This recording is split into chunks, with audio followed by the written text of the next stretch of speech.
అమ్మా ఈశ్వరమ్మా. చేసుకోవాలంటుంది. మా అమ్మేమో దేవుడి మీద భక్తితో ఉండాలంటుంది. ఇద్దరు దేవుడే అన్ని చూసుకుంటాడు, మనల్ని కాపాడుతాడు అంటారు. కృష్ణుడు అంటే నాకెంతో ఇష్టం. I love Krishna. ఇప్పుడు అదెందుకు కానీ నేను ఏమైనా ఐఫోన్ అడిగాను ఏంటి? ఏదో స్కూల్ ట్రిప్కి వెళ్తా అన్నాను, వద్దన్నారు.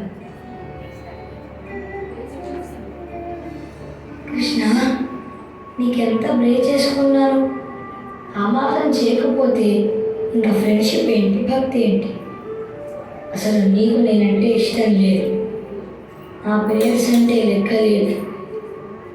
ఓ కృష్ణ, ఇవాళ బెడ్ టైం ప్రేయర్ లేదు నీకు. నేను లైట్ ఆఫ్ చేసుకొని నిద్రపోతా.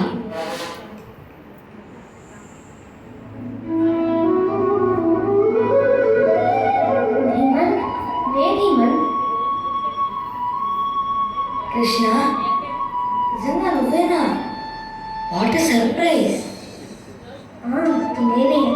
నువ్వు నన్ను తలుచుకోకుండా నిద్రపోయావు కదా, అందుకని నేనే ఇలా వచ్చేసాను. అవును, మరి అంత సిన్సియర్గా ప్రే చేసినా అడిగింది ఇవ్వలేదని నా కోపం వచ్చింది. అవునా? సరేలే దేవన్, అడిగింది ఇవ్వలేదని, చెప్పింది చేయలేదని అందరూ నా మీద కోపడటం నాకు అలవాటేనే. నువ్వు నన్ను ఫ్రెండ్ అంటావు కదా, నువ్వు అలా చెయ్యవేమో అనుకున్నా. సారీ కృష్ణ, ఏమనుకోకే. పర్వాలేదులే. అవును కానీ ఈ మధ్య స్కూల్కి టైంకి వచ్చేస్తున్నావు, త్వరగా లేస్తున్నావా ఏంటి?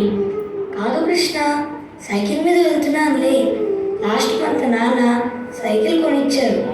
సైకిల్ మీద నీ స్టిక్కర్ కూడా అంటించారు, చూడలేదా? చూశాను. సరే కానీ మొన్న నీకు మ్యాథ్స్లో మంచి మార్క్స్ వచ్చాయట. అవునవును, నాకు మ్యాథ్స్తో కొంచెం ప్రాబ్లం, నీకు తెలుసుగా. ఎందుకు తెలియదు? రోజు చెప్పేవాడుగా మ్యాథ్స్ని ఈజీ చేసేయమని. ఇంకా అవసరం లేదులే. 2 months నుంచి ట్యూషన్లో జాయిన్ అయ్యాను, ఇప్పుడు ఈజీగానే ఉంది. అది సరే, ఈ మధ్య గోల్డెన్ పూలు తెచ్చి నా పట్టం దగ్గర పెడుతున్నావు ఏంటి కథ? జామ పండు కూడా చాలా బాగుంటున్నాయిలే. ఇంటి ముందు తోటలో అమ్మ పూల మొక్కలు వేసింది, ఎంత బాగుంటాయో పూలు.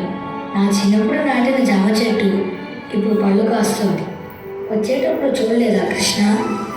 చూశాను ధీమా. అన్నట్టు నీతో కొంచెం మాట్లాడాలి.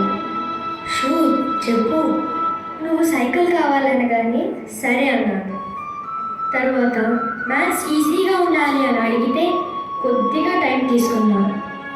అది నీకు ఎప్పటికీ గుర్తుండేలా ఇంకా మంచి మార్క్స్ వచ్చేలా ఏర్పాటు చేశా, అవునా? నిజమే.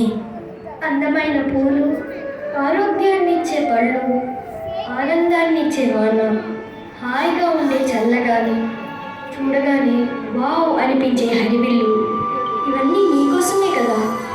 అవును కృష్ణ, అటువంటివి ఉంటాయని కూడా తెలియని వాటిని మాకు అడగకుండానే ఇచ్చావు.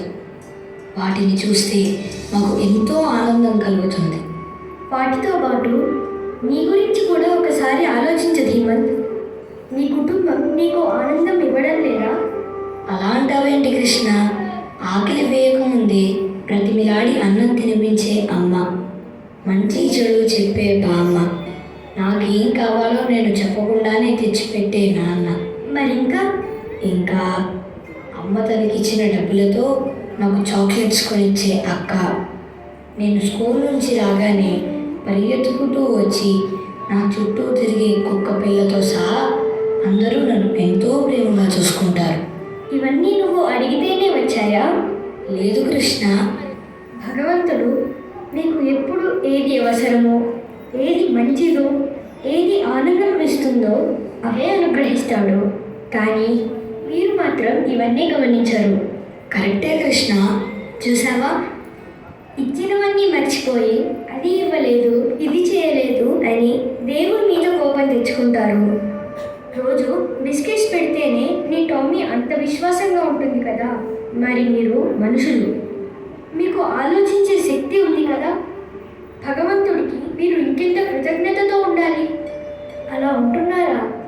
కృష్ణ, ఉన్నమాట చెప్పావు. నాదే తప్పు. నువ్వు నా కోసం ఎన్నో చేస్తున్నావని తెలుసుకోకుండా ఏదో ఒకటి ఇవ్వలేదని బాధపడ్డాను కరెక్ట్ కాదు. I'm really sorry Krishna. ఇవాళ నుంచి మర్చిపోను. ఇంకా మంచి పూలు తెస్తాను. ఇంకా భక్తిగా ప్రార్థిస్తాను. దేవుడికి కృతజ్ఞత అంటే పూజలు చేయటం, పువ్వులు పెట్టడం కాదు ధీమన్. మరి నీకు నేను థ్యాంక్స్ ఎలా చెప్పాలి కృష్ణ? అలా అడిగావు బాగుంది. ముందుగా మీరు అన్నీ ఇస్తున్నది భగవంతుడే అనేది మర్చిపోకండి. మీరు మనస్ఫూర్తిగా చేసిన ప్రార్థనలు ఎప్పుడూ వృధా కావు. నేను ఏది చేసినా మీ మంచికి అని నమ్మండి. ఆ విశ్వాసమే మీ శ్వాసగా మారాలి. Yes, faith can move mountains అని మాకు లెసన్ ఉంది.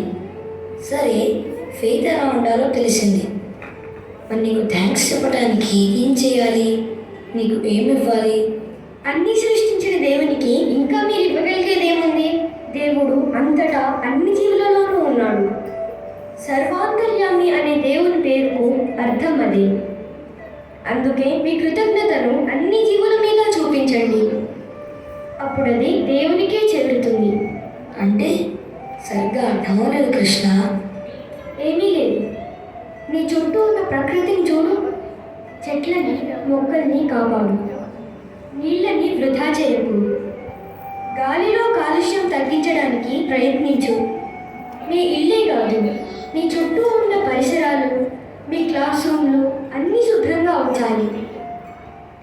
ఇంట్లో టామీనే కాదు, అన్ని జంతువులను ప్రేమగా చూడాలి. వినోదం కోసం వాటి వెంటపడి ఇబ్బంది పెట్టకూడదు. అంటే ఎన్విరాన్మెంట్ అండ్ యానిమల్ కేర్ అన్నమాట. అదే, ఇప్పుడు దారిలోకి వస్తున్నాం. కానీ కేర్ అక్కడితో ఆగిపోకూడదు. నీ కుటుంబం గురించి కూడా ఆలోచించాలి. నిన్ను ఇంతగా ప్రేమిస్తున్న వాళ్ళతో నువ్వు ఎలా ఉంటున్నావు? అదేంటి కృష్ణ, అమ్మ నన్ను ఎప్పుడూ గుడ్ బాయ్ అంటుంది. నేను ఎవరిని కష్టపెట్టాను తెలుసా? భీమన్, నువ్వు గుడ్ బాయ్ కాబట్టి నేను నిన్ను కలవడానికి వచ్చాను. కష్టపెట్టడం లేదు సరే, వాళ్ళకి ఎప్పుడైనా ఏమైనా హెల్ప్ చేసావా? వాళ్ళ మీద నీకున్న ప్రేమని, కృతజ్ఞతని చూపించాలంటే ఏం చేయాలో నువ్వే ఆలోచించి చెప్పు. ఏం చెప్తావో చూస్తాను. అమ్మకి ఇంటి పనుల్లో చేతనైనంత హెల్ప్ చేయాలి. నాన్నని అది ఇది కావాలని విసిగించకూడదు. అక్కతో పోట్లాడకూడదు. బామ్మతో రోజు కొంచెంసేపన్నా గడపాలి. అవసరం లేని వస్తువుల కోసం గొడవ చేయకూడదు. స్కూల్లో నేను మంచి స్టూడెంట్గా ఉండాలి. Very good Dhimant. చూసావా, ఆలోచిస్తే నీకే అన్నీ అర్థమవుతాయి. అయితే నీ ప్రేమ, అభిమానం నీ ఫ్యామిలీకి మాత్రమే పరిమితం కాకూడదు. పంచుకుంటే పెరిగేది ప్రేమ. మరి అందరితో ఎలా పంచుకుంటావో చెప్పు. అది నువ్వే చెప్పు కృష్ణ. నువ్వెప్పుడూ అందరితో ప్రేమగా ఉంటావు కదా. ఎలా ఉండాలో చెప్తే నేను నేర్చుకొని అలాగే చేస్తా. సరే, అయితే విను. మీ ఇంట్లో పనిచేసే అక్క కూతురు కూడా 4th క్లాస్లోనే ఉంది కదా. ఆమెకి నువ్వు నీ నోట్స్ ఇవ్వచ్చు. అలాగే మీ క్లాస్ రూమ్ క్లీన్ చేసే ఆయమ్మకి మీ అమ్మని అడిగి ఎప్పుడైనా ఏమైనా తీసుకువెళ్ళి ఇవ్వు. స్కూల్ గేట్ దగ్గరుండే సెక్యూరిటీ గార్డ్ని రోజు నవ్వుతూ అన్నయ్య అని పలకరించు. థ్యాంక్స్ కృష్ణ, నువ్వు చెప్పినట్టే ఇవన్నీ చేస్తాను. కానీ నీ గురించి ఆలోచించడానికి టైం ఉంటుందా అని. నేనుండేది ఈ పట్టణంలోనూ గుళ్ళోనూ కాదు ధీమంత్. వీరందరిలో ఉండేది కూడా నేనే. సాటి మనుషుల్ని, అన్ని ప్రాణుల్ని ప్రేమతో చూడటం, ప్రకృతిని గౌరవించడం, ఇవే నువ్వు నాకు థ్యాంక్స్ చెప్పడానికి మంచి మార్గాలు. అర్థమైందా? అర్థమైంది కృష్ణ. ఈ విషయం అర్థమైతే నిద్ర లేచిన క్షణం నుంచి నిద్రపోయే వరకు ప్రతిరోజు దేవుడు నీ కోసం ఎన్ని పనులు చేస్తున్నాడు అనేది మర్చిపోవు. అలాగే దేవుడి మీద నీకున్న కృతజ్ఞతని 10 మందితో పంచుకోవడమూ మర్చిపోవు. ఇకనే స్కూల్కి టైం అవుతుంది. ఏది ఒకసారి అలా బయటికి చూడు. సూర్యోదయం ఎంత అద్భుతంగా ఉందో. వావ్, వండర్ఫుల్, చాలా బాగుంది. కృష్ణ, కృష్ణ, ఓహ్ ఇది కళ. నిజంగానే కృష్ణుడు వచ్చినట్టే అనిపించింది. కానీ ఇంత బాగా చెప్పావు కృష్ణ. ఇదంతా గుర్తుండేలా చేయి కృష్ణ. థ్యాంక్ యూ అమ్మా, థ్యాంక్ యూ నాన్న, బామ్మ, అక్క, టామీ, బర్డ్స్, ట్రీస్, నేచర్ అందరికీ థ్యాంక్స్. ఇవన్నీ నాకు అర్థమయ్యేలా చెప్పినందుకు నీకు ఇంకా పెద్ద thanks Krishna. I love you.